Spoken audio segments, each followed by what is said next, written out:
আজকের ক্লাসের মূল বিষয় হলো দশমিকের গুণ। তাহলে দশমিকের গুণ যখন করব তখন আমরা যে বিষয়গুলো শুরুতেই লিখব সেটা হলো, যেমন আমাদের এখানে অঙ্ক একটা শুরুতে আমি অঙ্কটা করি, সেটা হলো 0.4 গুণন 0.02 গুণন 0.08। আচ্ছা, এই অঙ্কের যে বেসিক সেই বিষয়টা বেসিকটা আমি আগে দেখাই, তারপরে শর্টকাট টেকনিকটা দেখাই। আচ্ছা, শুরুতে একটা বড় অঙ্ক দিছি, তারপর আপনারা একটু খেয়াল করেন। এখানে এটাকে আমরা ছোটবেলায় যেটা শিখে আসছি সেটা হলো দশমিকে উঠায় দেওয়া যায়। কারে উঠায় দেওয়া যায়? দশমিকে উঠায় দেওয়া যায়। তাহলে একটু খেয়াল করি যে আমরা এখানে ভাগ চিহ্ন দিয়ে দিলাম। দশমিক যদি উঠায় দেই তাহলে একের পরে একটা শূন্য হবে। এখানে দশমিকের পর যেহেতু দুইটা অঙ্ক আছে তাহলে একের পরে দুইটা শূন্য। আবার খেয়াল করি দশমিকের পরে যদি কয়টা অঙ্ক আছে? দুইটা আছে, তাহলে একের পরে আমি কয়টা শূন্য দেব? দুইটা। তাহলে এখন খেয়াল করে দেখেন এইখানে দশমিক যেহেতু উঠে গেছে আছে কত? 4। এখানে দশমিক উঠে গেছে 0.2। 0.2 হিসেবে কাউন্ট না করে আমরা কত করব? 2 হিসেবে। তাহলে দশমিকের পরে 0.8, যেহেতু দশমিকটা উঠে গেছে তাহলে আমাদের থাকবে কত? 8। আর নিচে একটু খেয়াল করি, এইখানে একের পরে কয়টা শূন্য? এখানে দুইটা, এখানে দুইটা, কয়টা হয়? 4টা। এখানে কয়টা? একটা, 5টা। তাহলে একের পরে শূন্য কয়টা হয়ে যাবে? 5টা। এবার আমরা খেয়াল করি যে 4 দুগুণে 8, 8 8 কত হয়? 64 হয়ে থাকে। 64। আর এখানে আমাদের শূন্য আছে কয়টা? 1 2 3 4 এবং 5। তাহলে আমি একটু আগে যে টেকনিকটা বললাম সেটা একটু ফলো করবেন। সেটা হলো আমরা খেয়াল করব এইখানে কয়টা শূন্য আছে। তাহলে এইখানে মোট শূন্য আছে 5টা, আর উপরের অঙ্ক আছে কয়টা?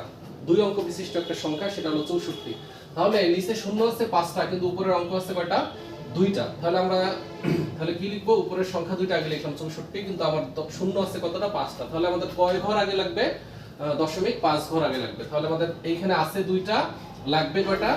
আরো 3টা, অর্থাৎ 5টা মিলাইতে হবে। কেন? কারণ উপরে নিচে শূন্য আছে কয়টা? 5টা। তাহলে দশমিকটা হবে ডান দিক থেকে 5 ঘর আগে। তাহলে এইখান থেকে আমার কয়টা আছে? 2টা, ঘাটতি আছে কয়টা? 3টা।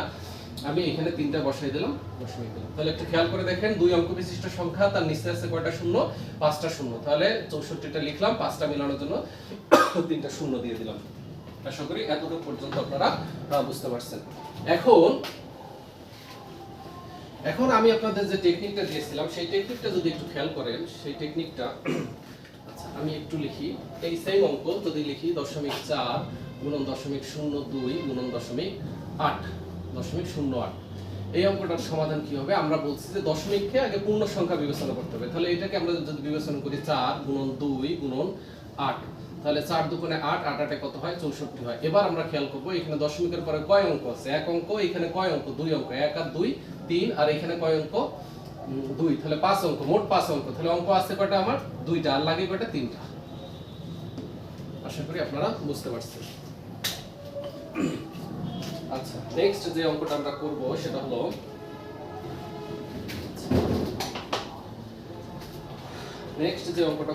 হলো আচ্ছা আমরা দিলাম যে দশমিক 1 এর সাথে আমরা গুণন করব কত? 0.01।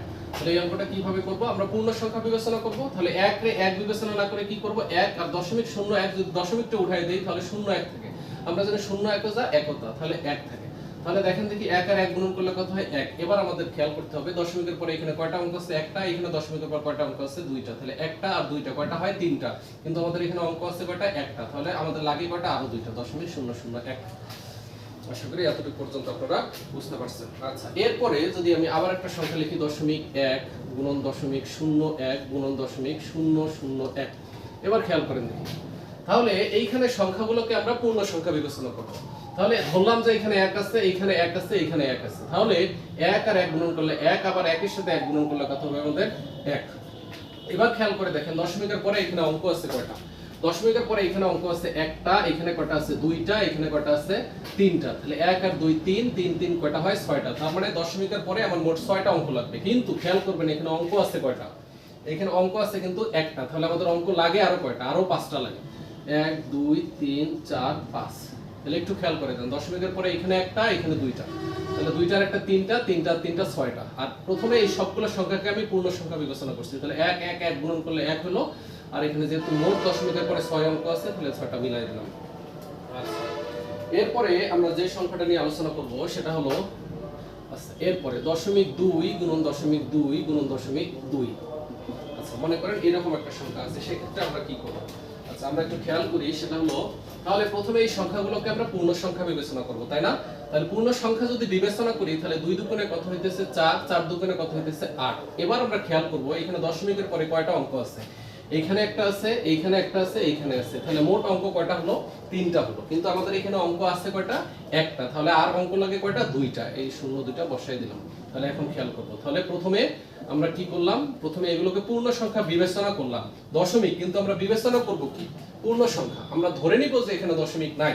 তো দশমিক যদি না থাকে তাহলে এখানে 2 2 2, তাহলে 3 2 দুগুণে 4, 4 দুগুণে 8। দশমিকের পরে এখানে একটা অঙ্ক, একটা অঙ্ক, একটা অঙ্ক। মোট কয়টা অঙ্ক? 3টা অঙ্ক। তাহলে দশমিকের পরে আমাদের লাগবে কয় ঘর? 3 ঘর। তা আছে কয় ঘর? 1 ঘরের সামনে কত বসায় দিব? 2টা শূন্য বসায় দিব। আশা করি এতটুকু পর্যন্ত আপনারা বুঝতে পারছেন। আচ্ছা, দেন আরেকটা অঙ্ক নিয়ে যদি আমি কথা বলি, সেটা হলো আচ্ছা আমি লিখলাম 0.3 গুণন 0.03 গুণন 0.003। এখন প্রথমে যে কাজটা করতে হবে, এই সংখ্যাগুলোকে পূর্ণ সংখ্যা বিবেচনা করতে হবে। ধরতে হবে যে 3 এর সামনে দশমিক নাই। 3 এর সামনে যদি দশমিক না থাকে তাহলে কত থাকবে? 3 থাকবে।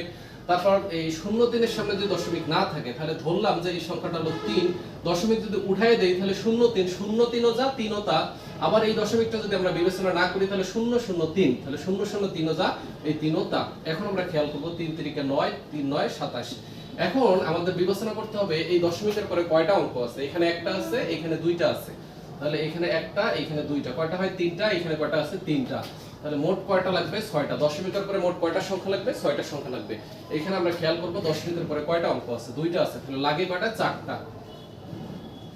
এই তো। তাহলে ধরলাম যে আমাদের এখানে একটা অঙ্ক আছে 0.3 গুণন 0.6 0.06 গুণন 0.007। তাহলে একটু খেয়াল করি, সেটা হলো 0.3 গুণন 0.6 গুণন 0.007। তাহলে এইখানে আমাদের প্রথম কাজটা কি? এই সংখ্যাগুলোকে পূর্ণ সংখ্যা বিবেচনা করতে হবে। তাহলে পূর্ণ সংখ্যা যদি বিবেচনা করি, আমরা ধরে নিব যে আমাদের এখানে 3 আছে। এটা যদি পূর্ণ সংখ্যা বিবেচনা করি, দশমিক যদি না বিবেচনা করি তাহলে 0.6 মানে কি 6 আছে। দেন দশমিক কত আছে? 0.07। যদি দশমিক না থাকে তাহলে কত থাকবে? 0.007 থাকবে। তা আমরা এটাকে কত বিবেচনা করব? 7 বিবেচনা করব। তাহলে এইটা এখন ক্যালকুলেশন করি। 6 7 42, 42 আর 3 গুণন করলে হবে 126। আশা করি এতটুকু পর্যন্ত বুঝতে পারছেন। আমরা 6 7 42, 42 আর 3 গুণ করলে কত হবে? 126 হবে। এবার একটু খেয়াল করেন, সেটা হলো এইখানে দশমিকের পরে কয়টা অঙ্ক আছে? একটা আছে। এইখানে দশমিকের পরে কয়টা অঙ্ক আছে? 2টা। আর এইখানে কয়টা আছে? 3টা। তাহলে দশমিকের পরে 1 অঙ্ক, এখানে 2 অঙ্ক, এখানে 3 অঙ্ক। তাহলে মোট অঙ্ক কতটা আছে? 6টা। কিন্তু আমরা খেয়াল করব আমাদের গুণফল হয়েছে কত? গুণফল হয়েছে আমাদের 126। কিন্তু আমাদের অঙ্ক লাগে কত? অঙ্ক লাগে মোট দশমিকের পরে 6টা। কিন্তু আমাদের আছে কয়টা? 3টা। তাহলে আরো কয়টা লাগবে? 3টা। এই যে ঘাটতি 3টা, এই 3টা আমরা বসাই দিলাম এই জায়গায়। তাহলে আমাদের উত্তর হলো 0.000126। আশা করি এই পর্যন্ত আপনারা বুঝতে পারছেন। আপনাদের তারপরে যদি কোনো কোশ্চেন থাকে তাহলে কমেন্ট বক্সে জানাবেন। এরপরে দশমিকের উপর আমি আরো ক্লাস নিব। ধারাবাহিকভাবে এই ক্লাসগুলো আসতে থাকবে। ধন্যবাদ। আপনারা সকলে ভালো থাকবেন।